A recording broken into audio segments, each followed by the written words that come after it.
तुम्हारे अगर 300 नंबर है, ये काम जरूर करना, अगर तुम्हारे 300 नंबर है या तुम्हारे 400 है या 450 है या 500 है या 550 है या 600 है या 650 है या 670 है या 680 है, वो जो भी है, तो बस इतना काम करना, आज दिन में टाइम निकाल के एक बार एनालिसिस करना कि अगर मेरे 300 है तो मैं ये 40 नंबर और कैसे बढ़ा सकता था। अगर 300 है मतलब आपका बायोलॉजी खराब है, 300 तो बायोलॉजी में आते हैं नंबर, तो आपका बायोलॉजी ही खराब है।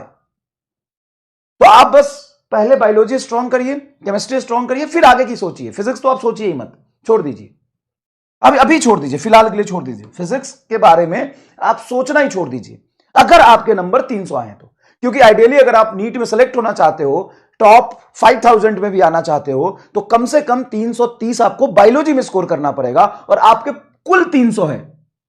तो सोचिए कि बायोलॉजी को कैसे ठीक करें, 40 नंबर कैसे जोड़े। अगर 400 है तो आप 30 नंबर उसमें कैसे जोड़ सकते सोचिए। 450 है तो उसमें 20 नंबर कैसे जोड़ सकते सोचिए। 500 है उसमें 20 नंबर और कैसे जोड़ सकते हैं। 550 है इसमें 20 नंबर और कैसे जोड़ सकते हैं। 600 है या 650 है, 600 के कैटेगरी में है, तो इसमें 10-15 नंबर और कैसे आप जोड़ सकते हैं। बस इतना सोचिए, ज्यादा नहीं। अगर 300 तो 40 नंबर कैसे जुड़ेगा, 400 के रेंज में हो तो 30 नंबर कैसे जुड़ेगा, 450 के रेंज में हो तो 30 नंबर कैसे और जोड़ सकते हो, 500 के रेंज में हो तो 20 नंबर कैसे जुड़ेगा। सर 20 नंबर से सिलेक्शन हो जाएगा क्या? अबे लल्लू, तेरे अभी जितने आ रहे हैं ना, उसमें धीरे धीरे इंप्रूवमेंट होता है। अचानक से आज तुमको अलादीन का चिराग नहीं मिलेगा, ठीक है। और अगर आपके 300 के राउंड नंबर है तो बायोलॉजी ठीक करिए। अगर आपके 400 450 के राउंड है तो केमिस्ट्री और बायोलॉजी दोनों ठीक करिए, उसके बाद ही सोचिए। अगर आपके नंबर 500 600 के राउंड आ रहे हैं, तब आप बायोलॉजी केमिस्ट्री के बाद फिजिक्स के बारे में सोच सकते हैं।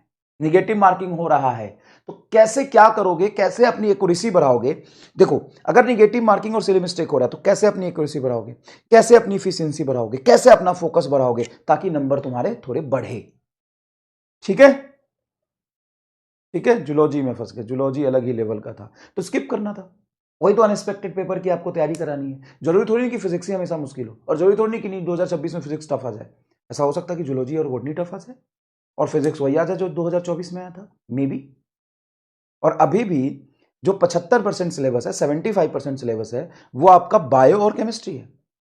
तो इतना पैनिक मत हो जाओ कि अपना जो 75% वेटेज है उसी को भूल गए और सिर्फ फिजिक्स पढ़ रहे हैं। नहीं, अगर आपके 500 के राउंड नंबर आ रहे हैं तो फिजिक्स स्ट्रॉन्ग करने के बारे में आप सोचिए ही नहीं, बिल्कुल भी मत सोचिए फिजिक्स स्ट्रॉन्ग करने के बारे में। अगर 500 से कम नंबर है तो आप केमिस्ट्री और बायोलॉजी स्ट्रॉन्ग करिए, उसके बाद स्कोप बचेगा तो फिजिक्स स्ट्रॉन्ग करिएगा। समझ गए, समझ गए? क्योंकि 50% सिलेबस अभी भी बायोलॉजी के हाथ में है, तो मजाक नहीं है। वहां भी आपके 90 क्वेश्चंस बायोलॉजी के होंगे। 360 नंबर में से आपको 320 330 स्कोर करना है।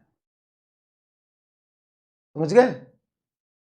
अगर आप 330 स्कोर कर लोगे, वहां पे आप 130 स्कोर कर लोगे इसमें केमिस्ट्री में, तो कितने हो गए? 330 और 100, 430 और 30, 470-80 नंबर हो गए।